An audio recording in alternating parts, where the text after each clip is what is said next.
A while back, I heard a story about a truck driver who stopped at a roadside cafe. And he was just stopping for a quick meal. And he was seated at a table, and he was eating his lunch, when all of a sudden, in walks in these four Hell's Angels-looking type of bikers.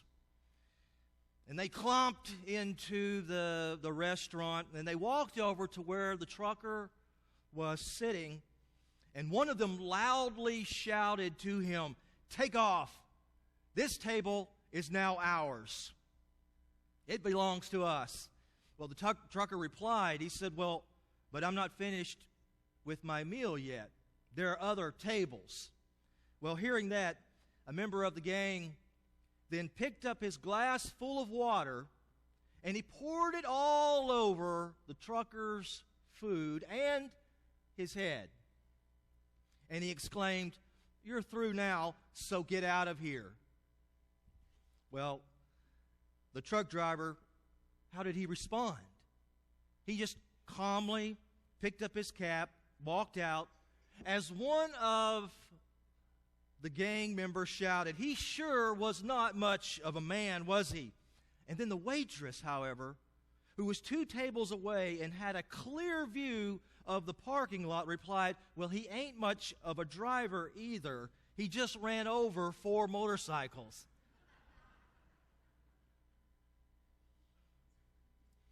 Now, there is a part of us that likes what the trucker did. There's a part of us that agrees with the revenge tactics of the truck driver.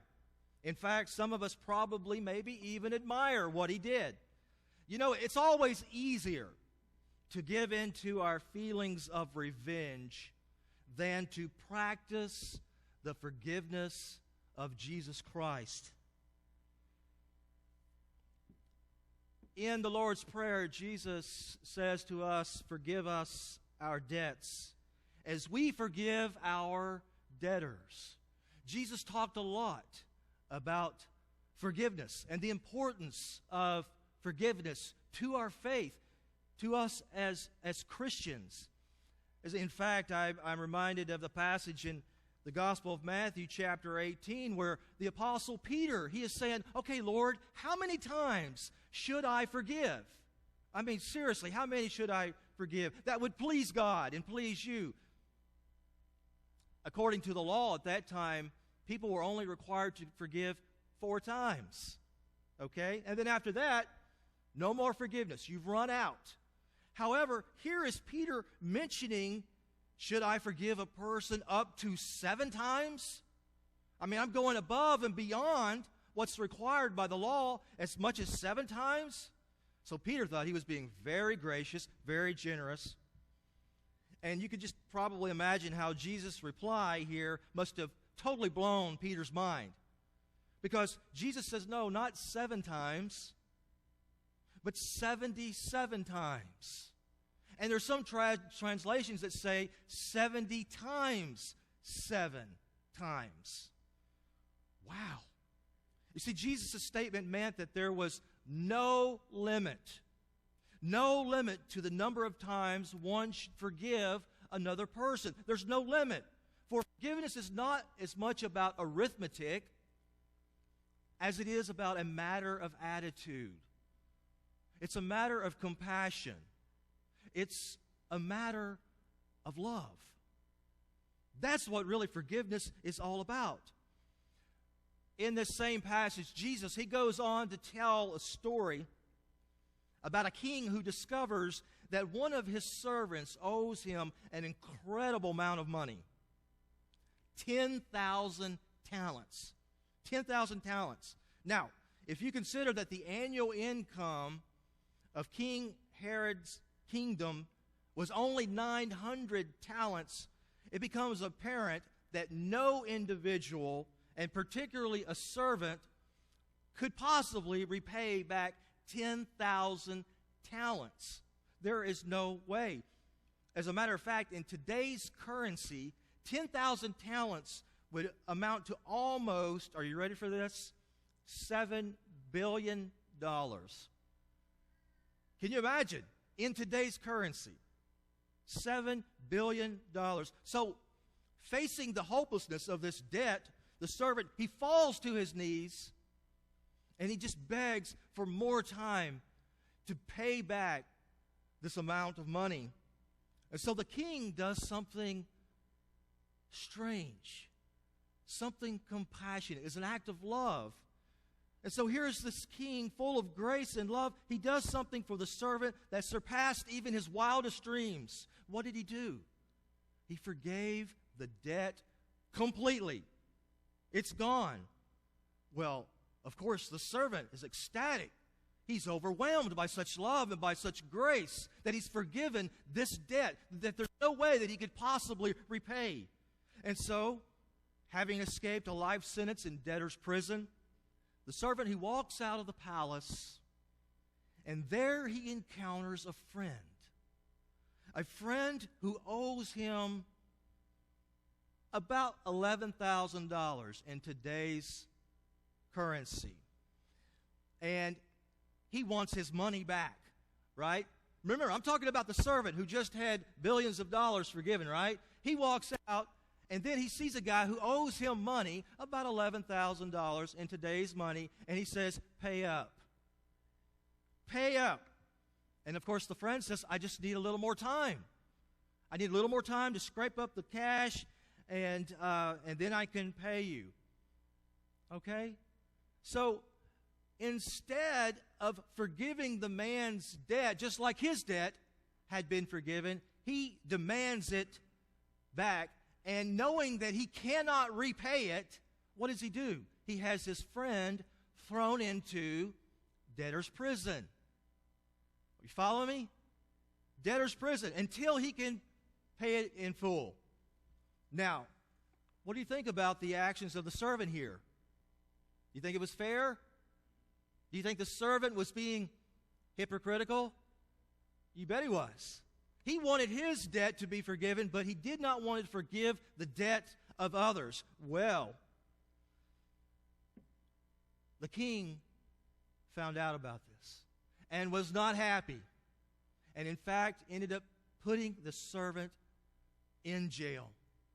Now, when we move this parable away from the servant and into our own lives as Christians, it doesn't take long to see that the king in this story is God. And the servant is you and me. You see, God, through Christ, has forgiven each one of us so many times that we could not begin to even count them. In fact, he, like the king, has erased our debt altogether. And we, like the servant, are called to do the same for others. God has erased our sins, has erased our debt, and therefore we are called to do the same for others. Now, that's easier said than done, right? Is it always easy to forgive? Are you with me? Is it always easy to forgive? No, it is absolutely not. There may be people in your life, in the past or maybe in the present, who have caused you so much pain, turmoil, maybe even suffering in some way or another. And Christ asks us to forgive these people. Does he ask us to forgive them? No. He doesn't ask us. He commands us to forgive. Jesus is not saying, okay, if you want to do this, could you please forgive those because I've forgiven you? No. It's a commandment. It's a command straight from Jesus. Forgive those because God has forgiven you and your debt. It's hard to do. It's hard to forgive. But one of the things we don't realize about forgiveness is sometimes we think that forgiveness, if we forgive the other who has hurt us, maybe we think that for some reason what they did was okay. It's excused. No, that's not what it's saying at all. I've heard it said that forgiveness is like a gift that you give yourself. Because through forgiveness, you are set free from whatever sin was committed against you. Now, it does not mean that there will not be consequences to the sin, but it just means that we are set free from that. You know, I'm reminded of the story of Corrie ten Boom, and maybe you've heard her name before, but she was a Christian woman who suffered tragically and yet acted courageously during the Holocaust. Listen to her story, just as she wrote it. She writes, "It was in a church in Munich that I saw him, a balding, heavy-set man in a gray overcoat and a brown felt hat clutched between his hands. People were filing out of the basement room where I had just spoken, moving along the rows of wooden chairs to the door at the rear. It was 1947, and I had come from Holland to a defeated Germany with the message that God forgives. I had said to them that when we confess our sins, God casts them into the deepest ocean, and they are gone forever." She goes on to write, "Then after the service, I saw him working his way forward against the others. One moment I saw the overcoat and the brown hat, but the next, in my remembrance, a blue uniform and a visored cap with its skull and crossbones. Memories flooded back like a rush. The huge room with its harsh overhead lights, the pathetic pile of dresses and shoes in the center of the floor, the shame of walking naked past the same man.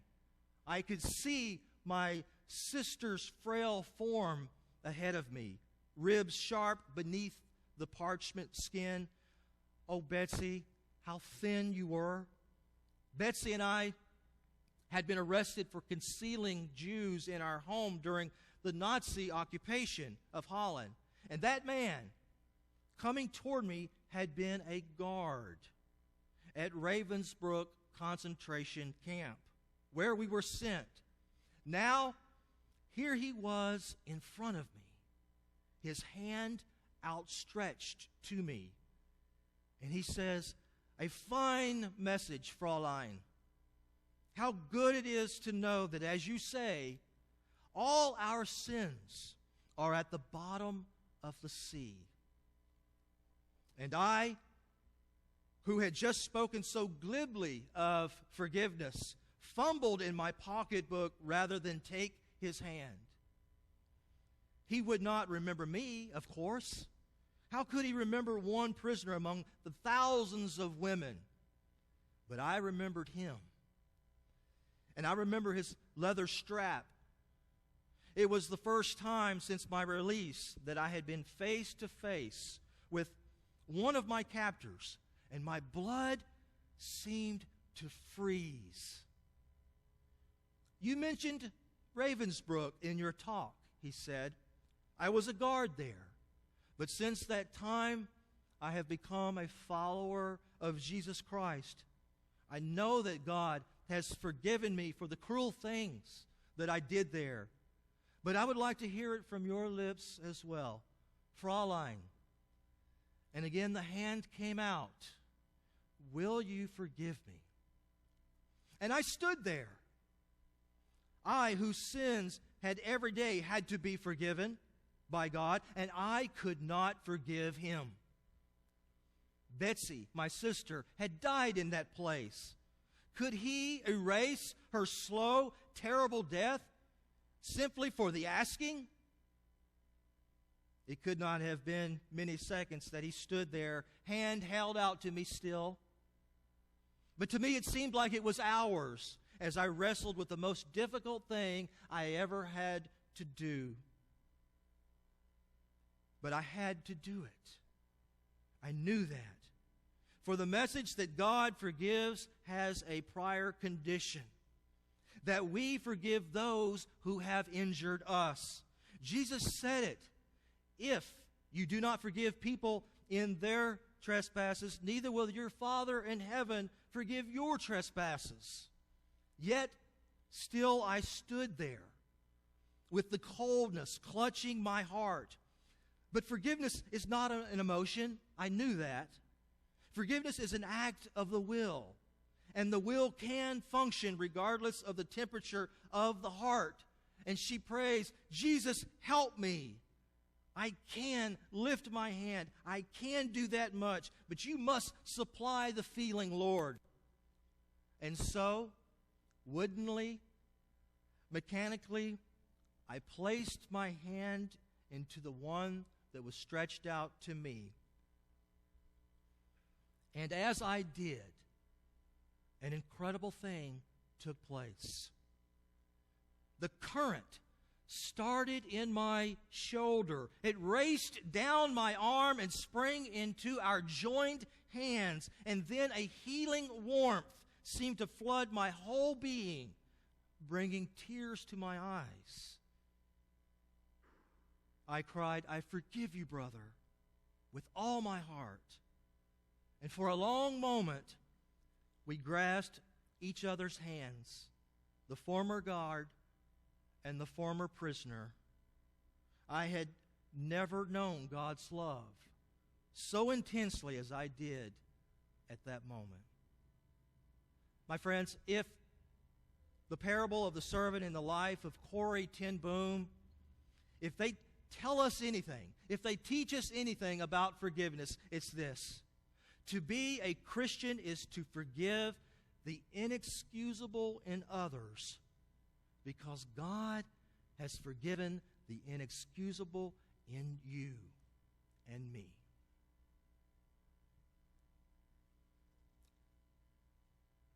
As I begin to wrap up here, I just want to make it a little more concrete what we're talking about in terms of forgiveness.